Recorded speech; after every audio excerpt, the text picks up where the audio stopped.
comes to DIY, there is a lot of things you can do in and around your home. But one of my personal favorites is taking something and using it in an unconventional way to create something new and give it a new purpose. Like this wooden shutter over here that's used for windows, I'm going to turn it into a coffee table. The materials and tools that you'll need for this project are a wooden window shutter, a pine post, some pine wood slats, a speed square measuring tape and a pencil, a pocket jig system that comes with clamps, pocket screws, and some driver bits, an impact drill and cordless drill, a sponge roller, paintbrush and tray, and a stained wood sealant in whitewash. So the first step is to measure the height of your coffee table. And the height that I want my coffee table is about 350 millimeters, so it's quite a low-lying coffee table. You take your wooden post, measuring tape and pencil, make a marking, and we're going to cut 4 of those. All 4 legs are the same width, so I'm going to just place this one over here, and I'm going to place it flush against the edges of the wooden shutter, and I'm going to trace it out because this is eventually where the legs are going to sit. I'm going to do the same to the other side. Now what this does is it helps me measure out the lengths and widths of these other boards to build my box frame for under the table. So basically, these are going to be the sides. I have my measurement from leg post to leg post. Now I'm going to transfer it onto the sides of my wooden box frame.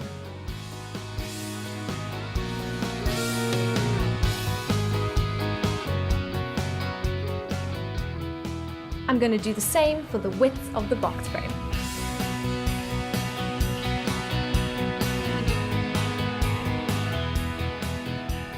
So what I'm going to do is I'm going to cut on the waist side of the wood continuously and cut one at a time because I'm taking into consideration the width of my blade on my miter saw.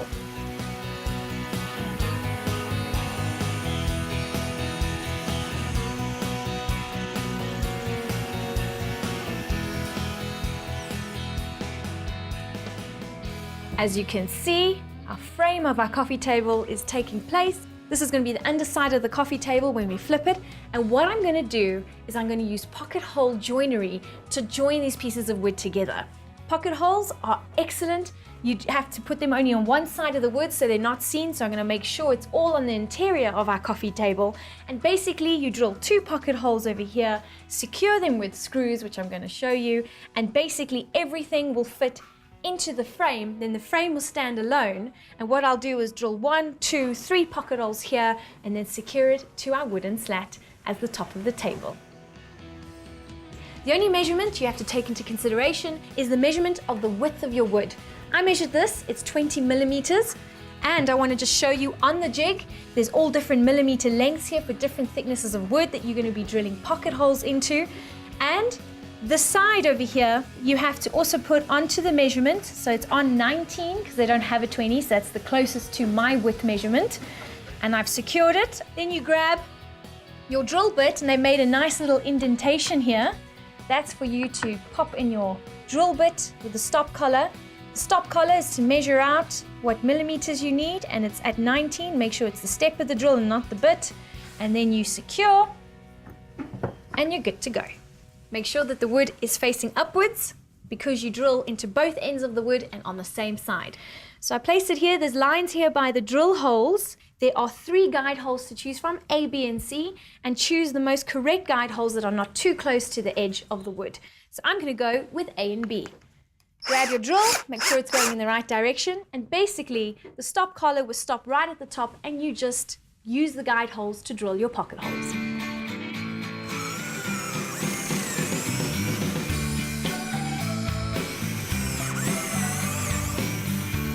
Do the same on the other side.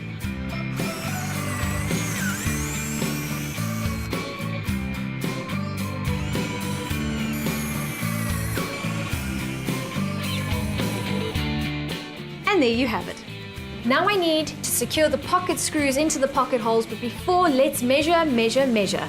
Okay, so I want to secure the side slat here and the width slat into the middle of the post. So what I'm going to do is find the measurement here of the total width of the post and then divide that by 2.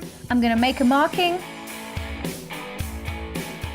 So I'm going to find the middle of this here. It is 20 millimeters, so it's 10 millimeters. And then I'm going to line these two middle markings up. So that is dead center in our post. So every post is the same with the frame, the box frame of our table. Then I'm going to use this face clamp over here. Basically, you do one pocket hole at a time. So I'm going to insert that into the pocket hole and then pull the clamp down and drill one pocket hole at a time, moving the clamp around.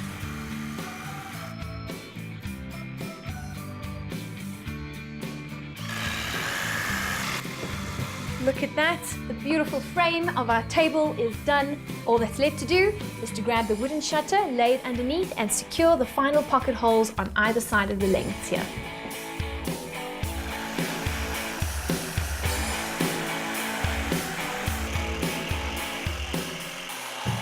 There you go, as easy as that. Can't wait to show you the final assembly.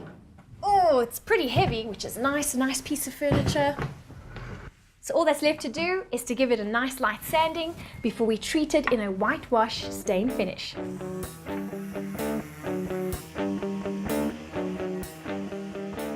Using a medium grit sandpaper followed by a fine grit paper ensures a smooth final product, ready for a finishing top coat or sealant. The sealant I'm using is a water-based whitewash sealant.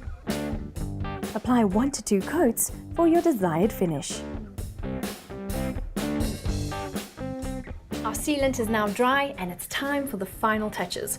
I have these felt pads here that I've cut to size for the bottom of the legs just to protect the floor surface that the coffee table stands on. Then they're self-adhesive. There you have it, guys, some pocket holes, light sanding and a whitewash. And look at our beautiful coffee table, really nice and secure and steady. And there's one last finishing touch. Now I had a glass pane that's about 4 millimeters thick, cut to size just to fit the interior of this shutter over here. So here it is, and I'm just going to place it in the middle of this shutter. There we go. Besides one final wipe down, our coffee table is ready. All that's left to do is to place it in the home and dress it beautifully. I'm quite happy with this DIY project.